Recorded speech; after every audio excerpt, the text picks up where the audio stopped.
Hi guys, welcome back on my YouTube channel agriculture future. तो आज हम discuss करेंगे राइस क्रॉप के बारे में। पूरा राइस क्रॉप जो है वो पूरी एक वीडियो के अंदर है। कल भी राइस की क्लास हुई थी जो कि हिंदी के अंदर थी और ये जो क्लास है इंग्लिश के अंदर है, बिकॉज मिक्सअप में कुछ स्टूडेंट्स को प्रॉब्लम होती है। तो ये जो क्लास है FCI एंड AFO के लिए है, जो कि इम्पोर्टेंट है बिकॉज अपना लेवल जो है वो डीप रहता है। तो इसी वजह से ये क्लास अलग से रखी गई है। इसमें मैं आपको MCQs भी बताऊंगी कि क्वेश्चन जो है वो किस टाइप से पुट होते हैं, यानी कौन से टॉपिक से क्वेश्चन पूछे जा सकते हैं या फिर किस टॉपिक से क्वेश्चन पूछे जाते हैं। तो वीडियो को शुरू करने से पहले आपसे एक रिक्वेस्ट करना चाहूँगी कि अगर अभी तक चैनल को सब्सक्राइब नहीं किया है देन चैनल को सब्सक्राइब कर दें और इसके पास में एक बेल आइकन भी है, उसे भी प्रेस कर दें ताकि जैसे ही कोई भी वीडियो अपलोड होगा चैनल पे तो आपको नोटिफिकेशन मिल जाएगा। तो सबसे पहले हम बात करते हैं बॉटेनिकल नेम के बारे में कि इसका वानस्पतिक नाम क्या है। ये है धान यानी कि चावल। वानस्पतिक नाम की बात करते हैं तो वानस्पतिक नाम क्या है? ओराइजा सेटाइवा इसका वानस्पतिक नाम है। ये भी पूछा जा सकता है कि राइस का वानस्पतिक नाम बताओ। सेकंड क्वेश्चन बनता है कि राइस जो है वो कौन सी फैमिली से है। तो याद रखना राइस की फैमिली कौन सी है? राइस की फैमिली है ग्रेमिनी। ठीक है, ग्रेमिनी फैमिली है। अगर आपको क्वेश्चन में कहीं ग्रेमिनी नहीं मिले और आपको दे रखा है, वो पूछ रहा है कि राइस की फैमिली बताओ और ऑप्शन में आपको ग्रेमिनी कहीं भी नहीं दिया हुआ, देन आप ऑप्शन सर्च करोगे, वहाँ पे आपको कहीं ना कहीं पोएसी लिखा हुआ मिलेगा। तो चाहे पोएसी हो या ग्रेमिनी, दोनों में से कोई सा भी ऑप्शन अगर आपको दिया गया हो तो आपका आंसर वही राइट होगा, यानी कि ग्रेमिनी का दूसरा नाम क्या है? पोएसी। नेक्स्ट बात करते हैं हम, इसे क्या बोलते हैं? पैडी क्रॉप भी बोला जाता है। तो अब हम इसके ओरिजिन की बात कर लेते हैं, उत्पत्ति स्थान की बात कर लेते हैं। तो ओरिजिन कौन सा है? साउथ ईस्ट एशिया जो है वो क्या है? राइस का या फिर पेडी का जो क्या है? उत्पत्ति स्थान है। ठीक है, इसका ओरिजिन प्लेस है। क्रोमोसोम नंबर की बात करती हैं। 2n=24 क्या है? इसके क्रोमोसोम नंबर है। ये आपके लिए इंपॉर्टेंट है। क्रोमोसोम नंबर भी पूछे जा सकते हैं, ओरिजिन प्लेस भी पूछ सकता है। और एक बात याद रखना, राइस का जो स्टेम होता है यानी कि जो राइस है उसका जो तना होता है, ये प्लांट है, ये जो तना है इस तने को क्या बोलते हैं? कुल्म बोलते हैं। आगे मैंने डायग्राम भी मेंशन किया है। तो इसे क्या बोलते हैं? कुल्म बोला जाता है। ये देखो, ये जो स्टेम है, ये देखो पूरा क्या है? प्लांट है राइस का। इस वाले पोर्शन को तो क्या बोलते हैं? लीव बोलते हैं, जिसे हम पत्तियां बोलते हैं हिंदी के अंदर। ये नीचे वाला पोर्शन क्या है? रूट यानी कि जड़ें। और ये जो मिड वाला पोर्शन है इसे हम हिंदी में तना बोलते हैं, लेकिन इस तने को क्या बोलते हैं? कुल्म बोला जाता है। ठीक है, तो ये इंपॉर्टेंट था आपके लिए, ये कॉन्सेप्ट आपका क्लियर हो गया। उसके बाद में हम बात करते हैं सेल्फ। ये क्या है? सेल्फ पॉलिनेशन है। ठीक है, स्वपरागित है। सेल्फ पॉलिनेशन क्या होता है? ये एक प्लांट है, ये दूसरा प्लांट है। प्लांट पे क्या है? फ्लावर्स लगते हैं। तो फ्लावर में क्या होते हैं? मेल और फीमेल पार्ट्स होते हैं। ठीक है, तो जब जो फीमेल होती है उसके स्टिग्मा पे जो पोलन गिरता है वो मान लो इसी ही प्लांट के किसी भी मेल पार्ट का है, तो ये क्या होगा? Self pollination. या मान लो कि ये दूसरे प्लांट के किसी भी मेल पार्ट का है और क्या हुआ? फीमेल पार्ट के स्टिग्मा पे आके गिर गया और पॉलिनेशन हो गया, उसे हम बोलेंगे क्रॉस पॉलिनेशन। तो इसमें कैसे पाया जाता है? इसके अंदर सेल्फ पॉलिनेशन ही पाया जाता है, स्वपरागण ही पाया जाता है।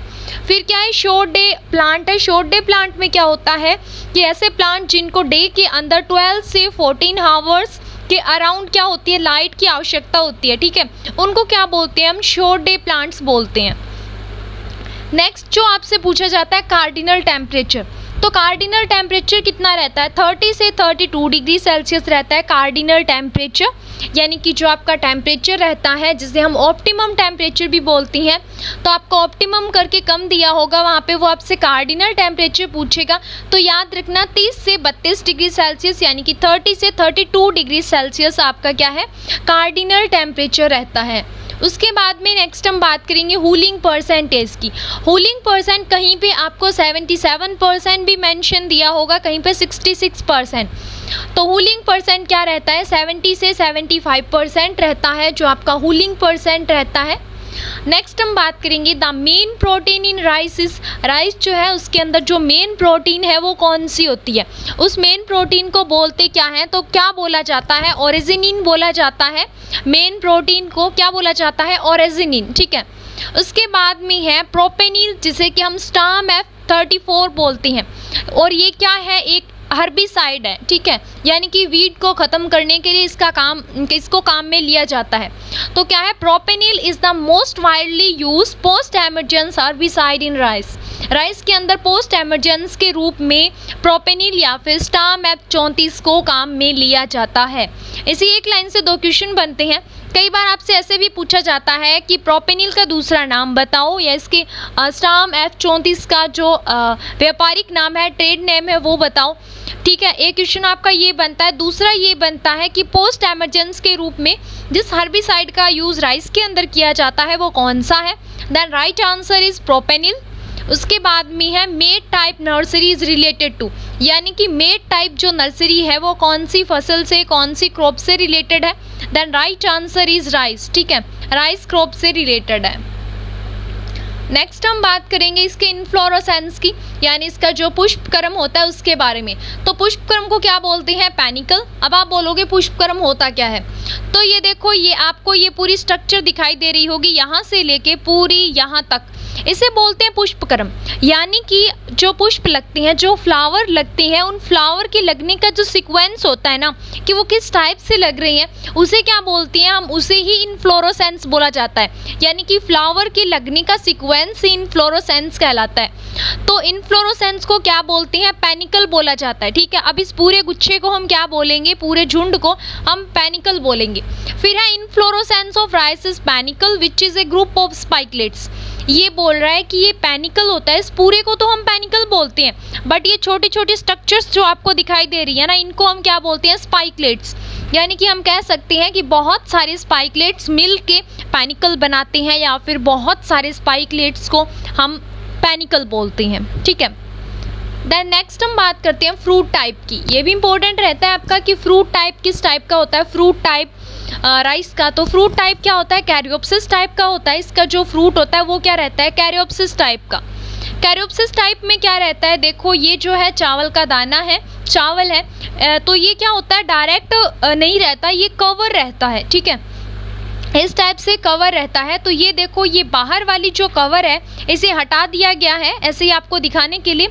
तो इसके अंदर देखो, इस पोर्शन को तो बोलते हैं पेलिया और इस पोर्शन को बोला जाता है लेमा। यानी कि ये बाहर वाली जो कवर होती है ना, जिसमें बीज ढका हुआ रहता है, उसे क्या बोलते हैं, लेमा और पेलिया बोला जाता है। और याद रखना, लेमा और पेलिया, अब तो इनको अलग अलग कर दिया, तब लेमा और पेलिया बोल रहे हैं। जब ये इकट्ठे होते हैं ना, दोनों जुड़े हुए, इस टाइप से जुड़े हुए होते हैं, तो उसे क्या बोलते हैं, हुल बोला जाता है। ठीक है, क्या बोला जाता है, हुल। यानी कि लेमा प्लस पेलिया इक्वल हुल। तो इसके अंदर, इस पूरी कवर के अंदर, यानी कि हुल के अंदर जो बीज रहता है उसे क्या बोलते हैं, कैरियोप्सिस बोला जाता है। नेक्स्ट हम बात करेंगे इसके अलग अलग स्पीसीज के बारे में। तो कौन कौन सी है, फर्स्ट है इंडिका, सेकंड है जैपोनिका, थर्ड है जैवानिका। तो इंडिका के बारे में बात करेंगे, नाम से ही क्लियर है, इंडिया के अंदर ग्रोन होती है। इंडिका इंडिया के अंदर ग्रो होती है, और ये क्या है, एक ट्रॉपिकल क्लाइमेट में इसे ग्रो किया जाता है। राइस की इस स्पीसीज को ट्रॉपिकल क्लाइमेट के अंदर ग्रो किया जाता है। नेक्स्ट हम बात करेंगे जैपोनिका की, इसे जापान के अंदर ग्रो किया जाता है, और ये क्या है, सब ट्रॉपिकल। ठीक है, यहाँ पे टाइपिंग मिस्टेक है, आर आना था, ये सब ट्रॉपिकल क्लाइमेट के अंदर ग्रो किया जाता है। फिर जावानिका की बात करेंगे, तो जावानिका क्या है, इंडोनेशिया के अंदर ग्रो की जाती है, और इसे क्या बोलती हैं, वाइल्ड राइस भी बोला जाता है। देन नेक्स्ट हम बात करेंगे प्रोडक्शन की, कि सबसे ज़्यादा उत्पादन कहाँ पे होता है। एक आपका वर्ड आता है, टर्म आपने सुनी होगी, प्रोडक्शन। सेकंड होता है आपका प्रोडक्टिविटी। देन कंफ्यूज नहीं होना, प्रोडक्शन के अंदर क्या रहता है, एक एरिया का एवरेज रहता है, उसे बोलते हैं प्रोडक्शन। एवरेज क्या है कि मान लो ये हमारे पास, ये हमारा स्टेट है राजस्थान, और ये है उत्तर प्रदेश, और ये है आपका पंजाब। ठीक है, तो अभी मान लो राजस्थान का कोई एक डिस्ट्रिक्ट है, श्री गंगानगर ले लो। श्री गंगानगर में प्रति हेक्टेयर जो आपका धान हो रहा है वो कितना है, 10 क्विंटल प्रति हेक्टेयर है। ठीक है, यानी कि 1 हेक्टेयर से कितना निकल रहा है धान, 10 क्विंटल। यूपी का कोई भी ऐसा स्टेट नहीं है जहाँ पे 10 क्विंटल प्रति हेक्टेयर निकल रहा हो, और पंजाब जो है उसका भी कोई भी ऐसा स्टेट नहीं है जहाँ पे 10 क्विंटल प्रति हेक्टेयर निकल रहा हो। ओनली इंडिया के अंदर एक राजस्थान का श्री गंगानगर जिला ही ऐसा है जो कि क्या है, प्रोडक्टिविटी में 1 हेक्टेयर से क्या निकाल रहा है, 10 क्विंटल निकाल रहा है गेहूँ, धान। और यहाँ पे कितनी है एवरेज, कहीं पे 8 रह रही है, कहीं पे 7 क्विंटल प्रति हेक्टेयर इतना रह रहा है। लेकिन अगर हम ओवरऑल की बात करें ना कि यहाँ पे टोटल प्रोडक्शन कितना होता है, तो मान लो यहाँ पे 155 टन, ठीक है, 155 टन प्रोडक्शन होता है और यहाँ पे इससे कम होता है, मान लो 130 टन होता है, ठीक है। तो आपसे अगर वो ये पूछे ना, और इसकी भी बता देती हूँ, इसका भी कुछ ही मान लो आप, इसका मान लो आप 120, ठीक है, 120 टन टोटल प्रोडक्शन, हम आइडिया ले रहे हैं, यानी कि बता रही हूँ फॉर एग्जांपल। तो अब यूपी की हम बात करते हैं, आप बोलोगे यूपी का सबसे ज़्यादा 155 है, ठीक है, लेकिन हमने देखा ना कि पर हेक्टेयर तो कितना निकल रहा है, कहीं 8 निकल रहा है, कहीं 7, 10 क्विंटल तो कहीं नहीं निकल रहा, ओनली राजस्थान के अंदर ही निकल रहा है। तो अगर आपसे कोई ये पूछे कि प्रोडक्शन बताओ धान का सबसे ज़्यादा कहाँ पे होता है, तो आप क्या बोलोगे कि यूपी के अंदर होता है प्रोडक्शन, उत्पादन।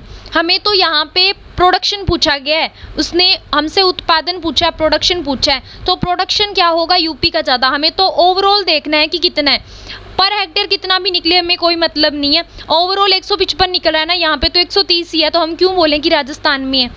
अगर अब वो आपसे ये पूछे कि प्रोडक्टिविटी बताओ कहाँ की ज़्यादा है, तो आप बोलोगे राजस्थान की प्रोडक्टिविटी ज़्यादा है, यानी कि राजस्थान क्या करता है, 1 हेक्टेयर से 10 क्विंटल निकालता है, जो कि उत्तर प्रदेश में नहीं होता, ठीक है। ये होता है प्रोडक्शन और प्रोडक्टिविटी। प्रोडक्शन में क्या होता है, एक पर्टिकुलर एरिया का मतलब जो प्रोडक्शन होता है ना, उसे देखा जाता है, पर्टिकुलर एरिया में जो हमें यील्ड मिल रही है, जो उपज हमें मिल रही है, उसके बारे में देखा जाता है। लेकिन प्रोडक्शन में क्या रहता है, ओवरऑल एरिया का एवरेज निकाला जाता है प्रोडक्शन के अंदर। देन अब प्रोडक्शन की हम बात करें तो 1 नंबर पे है वेस्ट बंगाल, सेकंड है पंजाब एंड थर्ड है यूपी। अब इनका डेटा देख लेना कौन कौन है। 1 नंबर पे हमने देखा वेस्ट बंगाल है प्रोडक्शन के अंदर, सेकंड कौन है, पंजाब है, और थर्ड कौन है, यूपी। यहाँ से भी आपके क्वेश्चन बनते हैं कि प्रोडक्शन के अंदर पहला स्टेट बताओ कौन सा है, वेस्ट बंगाल है, सेकंड कौन सा है, पंजाब है, थर्ड कौन सा है, यूपी। थर्ड नहीं पूछा जाता, फर्स्ट सेकंड ज़्यादा पूछे जाते हैं, बट याद रखना। प्रोडक्टिविटी मैंने अभी आपको बता ही दिया कि क्या होता है। तो प्रोडक्टिविटी में पहला नंबर किसका है, पंजाब का, और दूसरा किसका है, तमिलनाडु का। ये इंपॉर्टेंट है, ठीक है। यहाँ पे देखो पंजाब सेकंड रैंक पे है, वही बात हुई राजस्थान वाली। और यहाँ पे देखो प्रोडक्टिविटी ज़्यादा, यानी पंजाब जो है ना वो प्रति हेक्टेयर अगर हम बात करें ना, एक हेक्टेयर की अगर हम देखें पर्टिकुलर एरिया की, तो ये क्या करता है, पश्चिम बंगाल से या वेस्ट बंगाल से ज़्यादा उत्पादन देता है। लेकिन अगर हम ओवरऑल की बात करें तो पश्चिम बंगाल 1 नंबर पे है, ठीक है। ये कॉन्सेप्ट ऐसे रहता है। फिर हम बात कर लेते हैं एरिया की, यानी कि जो टोटल एरिया है ना जिसमें राइस को ग्रो किया जाता है, जो धान है हमारा, जो चावल है उसे ग्रो किया जाता है, उसके कितने % एरिया के अंदर, मतलब सबसे ज़्यादा कहाँ पे ग्रो किया जाता है, ये बात कर रहे हैं। तो सबसे ज़्यादा कहाँ पे, वेस्ट बंगाल में, फिर यूपी में, और फिर छत्तीसगढ़ में, ठीक है। ये डेटा है इसका। और फिर जो इंपॉर्टेंट क्वेश्चन आपके बनते हैं टेस्ट वेट से पूछे जाते हैं। आपसे बोलेगा कि टेस्ट वेट बताओ 25 ग्राम का। आपके 2 टर्म काम में ली जाती है, पहला रहता है टेस्ट वेट, और सेकंड कौन सी रहती है आपकी, सीड इंडेक्स, ठीक है। सीड इंडेक्स और टेस्ट वेट रहता है। ये देखो ये है चावल। तो पहले हम बात कर लेते हैं टेस्ट वेट क्या होता है। टेस्ट वेट होता है कि कोई भी फसल है ना उसके आप 1000 दाने लोगे, ठीक है। ये आपका धान है, राइस है, इसके हम 1000 बीजों को अलग कर देंगे, ठीक है। काउंट करके हमने 1000 बीजों को अलग कर लिया, और इन 1000 बीजों को जिनको हमने अलग किया है ना, उनका वेट देखेंगे कितना है, उनका वजन कितना है, ठीक है। उनका जो वजन होगा ना उसे ही हम बोलेंगे कि इसका भाई ये टेस्ट वेट है। तो अब हम बात करते हैं राइस का टेस्ट वेट कितना है, 25 ग्राम पर 1000 बीज, यानी कि 25 ग्राम पर 1000 सीड्स, ठीक है। यानी कि राइस के हम 1000 सीड्स यानी कि 1000 बीजों को लेते हैं ना, तो उनका वजन कितना होता है, 25 ग्राम होता है। ये तो नॉर्मल राइस का है। एक आपने बासमती राइस सुनी होगी, तो बासमती राइस का कितना रहता है, 21 ग्राम रहता है। यानी कि बासमती राइस के अगर हम दाने लेंगे ना तो उसका वजन कितना रहेगा, 21 ग्राम रहेगा। नेक्स्ट हम बात कर लेते हैं सीड इंडेक्स की। सीड इंडेक्स में क्या रहता है, उसमें ओनली 100 बीज लेने होते हैं। हम 100 बीज लेंगे और उनको काउंट कर लेंगे, ठीक है, उनका वजन देखेंगे कितना है। नेक्स्ट बात करते हैं राइस कंटेंट की राइस के अंदर क्या क्या चीज़ें पाई जाती है, कितनी कितनी मात्रा में पाई जाती है, यानी कि किस चीज़ों का अच्छा सोर्स है राइस। फर्स्ट है हम बात करते हैं फैट की, 2.5% रहती है फैट। फिर हम प्रोटीन की बात करते हैं, 7% रहती है प्रोटीन, ठीक है। और प्रोटीन अगर हम बात करें ब्राउन राइस के अंदर, जो भूरी धान होती है उसके अंदर, तो 7.9%, याद रखना इसमें ज़्यादा होती है, 7.9% होती है। कार्बोहाइड्रेट कितनी होती है? 60, कहीं पे आपको 79 भी मेंशन मिलेगी। उसके बाद में हम बात करते हैं क्लाइमेट की, कि कैसी क्लाइमेट की आवश्यकता होती है राइस को।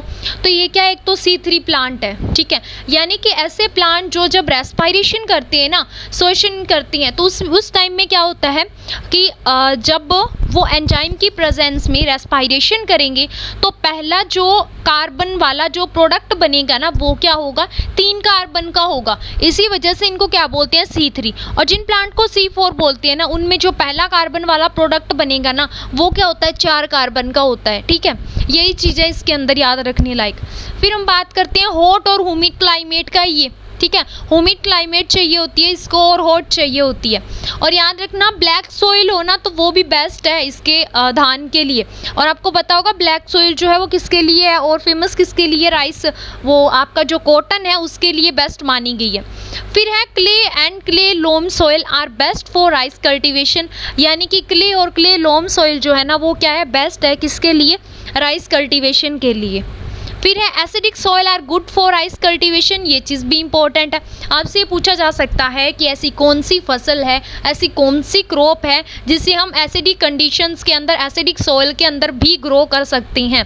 देन आपका राइट आंसर कौन सा रहेगा? आप टिक करोगे वहाँ पे राइस, क्योंकि राइस को 4 से 6 pH वाले एरिया के अंदर भी ग्रो किया जा सकता है आसानी से, बिना कोई प्रॉब्लम। फिर हम बात करते हैं, नेक्स्ट बात आती है हमारे टेम्परेचर पे, कि टेम्परेचर कितना कुछ रखना चाहिए। तो मैक्सिमम टेम्परेचर कितना रखना चाहिए? 36 से 37 डिग्री सेल्सियस, ये मैक्सिमम टेम्परेचर है। कि आपने, हम बोलते हैं ना ये मैक्सिमम टेम्परेचर है, ये यहाँ की मैक्सिमम है, ये मिनिमम है, ये इसके मार्क्स हैं, ये मैक्सिमम है, ये वही कॉन्सेप्ट है। ये बोल रहा है कि मैक्सिमम टेम्परेचर कितना सहन कर सकता है राइस, तो 36 से 37 डिग्री सेल्सियस बस, इससे ज़्यादा नहीं, ये इसका मैक्सिमम टेम्परेचर रहेगा। इससे ज़्यादा हो जाएगा तो जो हमारी फसल है वो क्या होगी? ख़राब हो जाएगी, हमें कोई प्रोडक्शन नहीं मिलेगा। और ऑप्टिमम कितनी है? ऑप्टिमम क्या होता है कि ऐसा टेम्परेचर जिस पे वो अच्छे से ग्रो कर सकती है बिना कोई प्रॉब्लम के, तो वो कितना रहता है? 32 से 34 degree Celsius. And minimum temperature कितना रहता है? 10 से 12 डिग्री सेल्सियस। सोविंग टाइम की अगर हम बात करें तो अलग अलग सीज़न के अंदर, इसके 3 सीज़न रहते हैं, उनके अंदर अलग अलग इसको ग्रो किया जाता है। फर्स्ट हम सीज़न की बात कर लेते हैं, कौन कौन से सीज़न हैं। देन फर्स्ट है अश, और सेकंड कौन सा है? अमन। थर्ड है बोरो। अमन को क्या बोलते हैं? खरीफ सीज़न, और बोरो को क्या बोलते हैं? स्प्रिंग। तो अस का क्या रहता है? अस को सोविंग कब करती हैं? अप्रैल मई के मंथ के अंदर इसको सोन करते हैं, और सितंबर से अक्टूबर के अंदर इसको हार्वेस्ट कर लिया जाता है, कट कर लिया जाता है। जून से जुलाई के अंदर अमन को ग्रो करती हैं, यानी कि सोविंग करती हैं, और नवंबर से दिसंबर के अंदर इसे काट लिया जाता है। फिर है बोरो। बोरो को नवंबर से दिसंबर के अंदर तो क्या करते हैं? ग्रो किया जाता है। मार्च अप्रैल के अंदर इसे क्या है? काट लिया जाता है, ठीक है। ये आपका सोविंग टाइम है। इससे भी पूछा जाता है क्वेश्चन कि कौन से मंथ के अंदर ग्रो किया जाता है और कौन से मंथ के अंदर इसकी कटाई की जाती है। फिर है ब्रॉडकास्टिंग। ब्रॉडकास्टिंग ये अलग अलग मेथड है कि किस मेथड के अंदर कितनी सीड रेट की नीड होती है। ब्रॉडकास्टिंग में क्या है? 100 किलो प्रति हेक्टेयर, यानी 1 हेक्टेयर के लिए 100 kg बीज की आवश्यकता होती है। हाइब्रिड बीज की अगर हम बात करें तो 15 किलो 1 हेक्टेयर के लिए, और ड्रिलिंग की अगर हम बात करें तो 60 kg प्रति हेक्टेयर। और डेपोग मेथड की अगर हम बात करें तो 1.5 से 2 kg प्रति हेक्टेयर। और आपको पता होगा डेपोग मेथड में 12 से 14 दिन के अंदर क्या है? पक्के तैयार हो जाती है, यानी कि पक्के तैयार होने का मतलब जो आपकी प्लांटेशन है, यानी कि जो आपकी प्लांटिंग है, प्लांटिंग मटेरियल जो हमारा है, जो पौध है, वो पक्के मतलब पूरी तरह से मैच्योर हो जाएगी मेन फील्ड में ग्रो करने के लिए, ना कि फसल पक्के तैयार हो जाएगी। तो इसके लिए सीड रेट कितनी रहती है? 1.5 से 2 किलो प्रति हेक्टेयर। और उसके बाद में SRI मेथड की अगर हम बात करें तो 5 से 6 किलो प्रति हेक्टेयर, ठीक है, इसके अंदर सीड रेट रखी जाती है। फिर स्पेसिंग की बात करें, ट्रांसप्लांटिंग या स्पेसिंग की बात करें तो 20 × 10 सेंटीमीटर। अब स्पेसिंग क्या होती है? ट्रांसप्लांटिंग, ये इसका ये मेथड रहता है कि जैसे ये प्लांट है, मान लो जो मैं ये बना रही हूँ, ये क्या है, इसमें इस रो में भी पूरी में प्लांट लगे हुए हैं, ठीक है 1 सेकेंड, ये बिल्कुल पास में हो गया।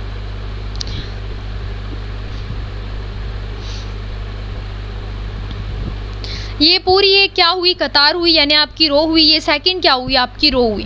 तो ये बोला इन दोनों रो के बीच की जो दूरी है ना, जो डिस्टेंस है, उसे तो आप रखो 20 सेंटीमीटर। ये एक प्लांट है, दूसरा प्लांट है, बोला है दोनों प्लांट के बीच की जो डिस्टेंस है ना, इसे आप रखो 10 सेंटीमीटर। ठीक है, इसे बोलते हैं रो इंटू प्लांट स्पेसिंग। और SRI मेथड के अंदर क्या किया जाता है, 25 इंटू 25 रखा जाता है। ये वाली दूरी भी 25 और ये वाली दूरी भी 25 ही रखते हैं। फिर है SRI ट्रांसप्लांटिंग, यानी कितने दिनों के अंदर जो तैयार हो जाता है प्लांटिंग मटेरियल, तो 10 से 12 डेज के अंदर। डेपोग में कितने दिनों में, 11 से 14 डेज के अंदर। और जो खरीफ मेथड होता है उसके अंदर 21 से 25 डेज के अंदर। DAS का मीन बता देती हूँ, डेज आफ्टर सोविंग, यानी कि बुवाई के इतने दिनों बाद। फिर हम मैन्योर एंड फर्टिलाइजर की बात करते हैं। तो मैन्योर एंड फर्टिलाइजर में नाइट्रोजन की कितनी आवश्यकता होती है, 100 kg 1 हेक्टेयर के अंदर डालेंगे। और फॉस्फोरस कितना डालेंगे, 60 kg पर हेक्टेयर। और पोटास भी 60 kg पर हेक्टेयर। बट याद रखना नाइट्रोजन को 3 डोज में दिया जाता है। ठीक है, फर्स्ट डोज तो इनके साथ ही दी जाएगी, जब फॉस्फोरस और पोटास को देते हैं ना, तो इसके साथ में ही दे दी जाती है। फिर है FYM कितनी डालती हैं, 200 से 300 क्विंटल प्रति हेक्टेयर। और 25 kg जिंक सल्फेट भी डाल दिया जाता है। लेकिन ये कब डाला जाता है, पडलिंग के टाइम में डाला जाता है। और क्यों डाला जाता है, ताकि वो खैरा रोग जो हो, वो यानी कि इसकी कमी से जो रोग होते हैं राइस के अंदर, वो रोग ना हो। फिर है the water log puddle soil develop 2 zones. The upper zone जो यानी कि जो वाटर लॉग पडल सोइल होती है, ले युक्त जो मिट्टियाँ होती है, वो क्या करती है, 2 जोन क्रिएट करती है। फर्स्ट जो जोन होता है ना ऊपर वाला, वो तो 1 से 10 mm का होता है। ठीक है, 1 से 10 mm की ऊपरी लेयर होती है ना, उसको हम तो अपर जोन बोलती हैं। और a thin surface layer which contain oxygen is called, तो इसे क्या बोलती हैं, इसे ऑक्सीडाइज जोन बोला जाता है। यानी कि 1 से 10 mm का जो लेयर है ना, इसे ऑक्सीडाइज जोन बोला जाता है। और इसके ये बोला इमीडिएटली इसके जस्ट नीचे जो होता है ना, उसे क्या बोलती हैं, उस जोन को क्या बोला जाता है, जो इस अपर जोन के नीचे होता है, उसे रिड्यूस जोन बोला जाता है। ठीक है, फिर है use of nitrate fertiliser in paddy field should be avoided due to more susceptibility to loss of nitrogen through and leaching denitrification। तो ये क्वेश्चन भी पूछा जाता है, नाइट्रोजन में सबसे जो आपका राइस है ना, उसमें सबसे ज़्यादा नाइट्रोजन का लॉस जो है किसकी वजह से होता है, तो किसकी वजह से होता है, डीनाइट्रिफिकेशन या फिर लीचिंग की वजह से होता है। तो इसमें इसकी वजह से क्या होता है, जो नाइट्रेट वाले फर्टिलाइजर है ना, उनका यूज़ पैडी के अंदर, पैडी क्रॉप के अंदर नहीं करना चाहिए। इसका रीजन भी पूछा जा सकता है। तो डीनाइट्रिफिकेशन के कारण ज़्यादा लॉस होता है नाइट्रोजन का, तो इसके कारण हम यूज़ नहीं करते।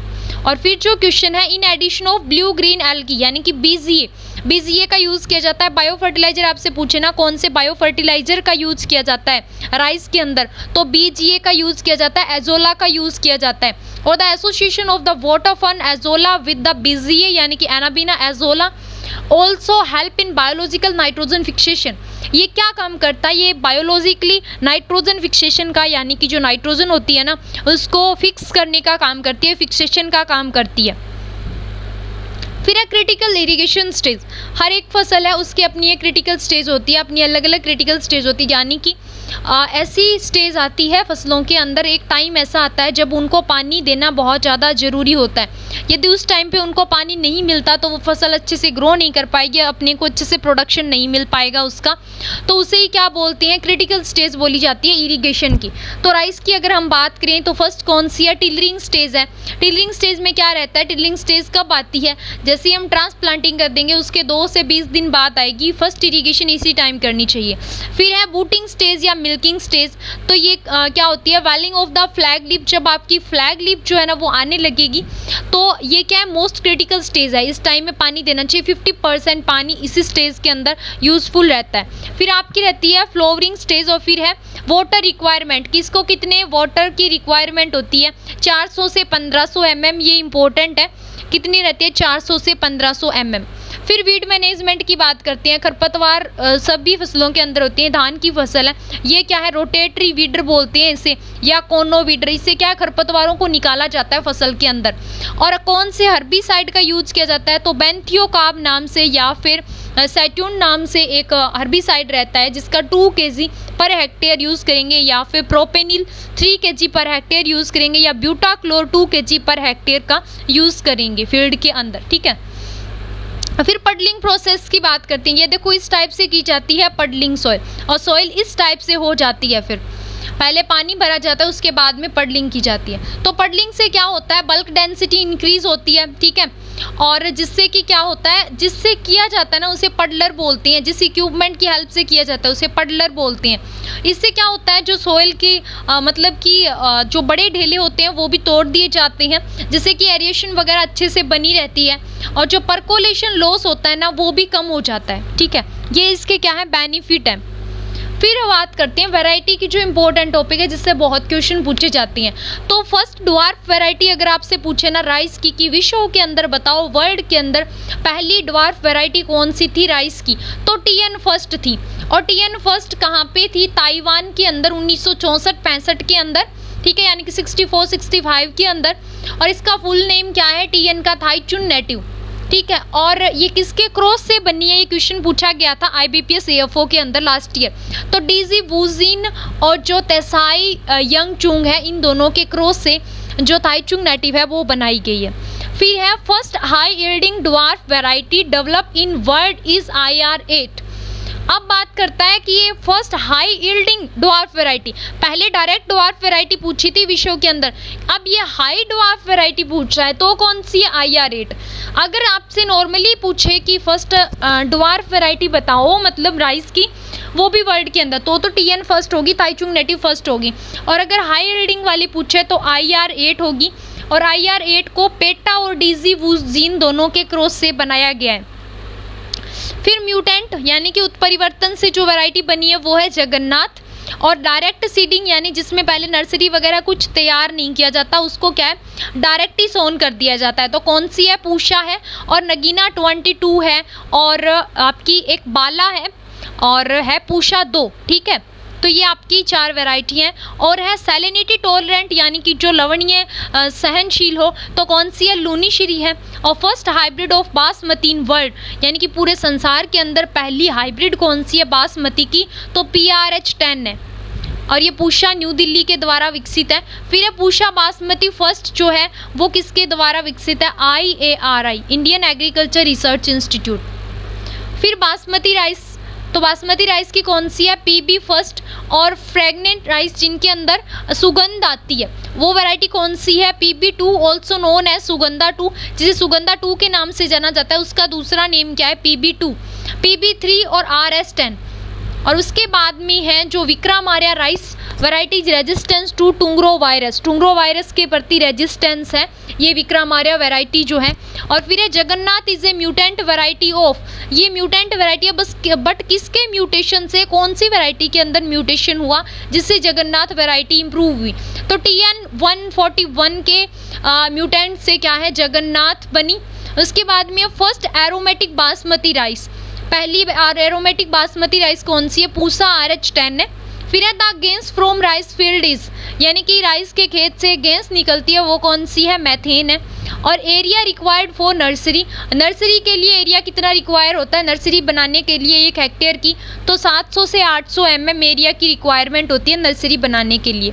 फिर है highest nitrogen loss in rice field by, तो नाइट्रोजन का लॉस ज़्यादा जो होता है वो किसकी वजह से होता है, डीनाइट्रिफिकेशन की वजह से होता है। फिर है पैराबॉइलिंग ऑफ राइस, राइस की जब पैराबॉइलिंग होती है तो उस टाइम क्या होता है, विटामिन B12 जो होता है वो क्या होता है, कंजर्व होता है। और मिरेकल राइस ऑफ इंडिया किसे बोला जाता है, जो कि फर्स्ट ड्वार्फ वैरायटी भी है, तो कौन सी है, जया। और मिरेकल राइस ऑफ वर्ल्ड किसे बोला जाता है, यानी कि भारत की जो चमत्कारी है जादुई धान जिसे बोला जाता है वो तो है जया। और पूरे विश्व की बात करें तो वो कौन सी है, IR8। अब बात करते हैं khaira disease of rice is due to, किसकी वजह से होता है? जिंक की कमी की वजह से होता है। और bio herbicide use in rice cultivation, पहले हमने पढ़ा था बायो फर्टिलाइजर, अब ये है बायो हर्बिसाइड। बायो फर्टिलाइजर तो था एजोला या बीजीए जिसे ब्लू ग्रीन एल्गी बोलती हैं। बायो हर्बिसाइड की अगर हम बात करें तो कौन सा है? कोलेगो है। और फिर है पैरा और यूटेरा क्रॉपिंग सिस्टम जो है वो किससे रिलेटेड है? किससे है? राइस से। ये देखो एग्जांपल, इसमें क्या है? लेंटिल को ग्रो कर दिया गया है राइस की क्रॉप के बीच में, और राइस की क्रॉप को अभी कट नहीं किया है, उससे पहले क्या लेंटिल को ग्रो कर दिया गया है। फिर है किलर डिजीज ऑफ राइस जिसे बैक्टीरियल ब्लाइट या टुंग्रो वायरस बोलती हैं। फिर है CRRI यानी कि सेंट्रल राइस रिसर्च इंस्टीट्यूट, जो कि कहाँ पे है? कटक उड़ीसा के अंदर, बट अब इसका नाम बदल के NRRI कर दिया गया है, नेशनल राइस रिसर्च इंस्टीट्यूट। और डायरेक्टरेट ऑफ राइस रिसर्च जिसे पहले DRR बोलते थे, अब उसका नाम क्या कर दिया गया है? IIRRI यानी कि Indian institute of rice research, जो कि कहाँ पे है? हैदराबाद के अंदर है। और फिर IRRI यानी कि इंडियन राइस रिसर्च इंस्टीट्यूट, जो कि कहाँ पे है? वाराणसी के अंदर है। ये रिसर्च इंस्टीट्यूट भी इम्पोर्टेंट है। फिर हम बात करते हैं उपज की या प्रोडक्शन की, तो इंडिया में एवरेज प्रोडक्शन कितना रहता है प्रति हेक्टेयर? 3.62 टन। और अगर हम बात करें ग्रेन की, इसमें से ग्रेन कितना, यानी कि ग्रेन और स्ट्रॉ की बात करें तो 40 से 60 क्विंटल पर हेक्टेयर तो ग्रेन निकलता है, और 80 से 100 क्विंटल पर हेक्टेयर क्या निकलती है? आपकी स्ट्रॉ निकलती है, यानी जो भूसा होता है वो निकलता है। आज की वीडियो में इतना ही। Thanks for watching my video. मिलते हैं नेक्स्ट वीडियो में। तो नेक्स्ट वीडियो आपके लिए जो रहेगी उसके लिए मैं अभी तो कुछ नहीं कह सकती, बिकॉज जल्दी आपके लिए नेक्स्ट वीडियो लेके आऊँगी। हाँ, अगर आपको कोई मुझे सजेस्ट करना है कि इस टॉपिक पे हमें क्लास चाहिए, देन आप बता सकते हो। अगर आपको क्लास हेल्पफुल लगे देन अपने फ्रेंड्स के साथ शेयर करना, वीडियोज़ को ज़्यादा से ज़्यादा लाइक करना, एंड चैनल को सब्सक्राइब करना मत भूलना। मिलते हैं नेक्स्ट वीडियो में, तब तक के लिए टेक केयर, बाय बाय।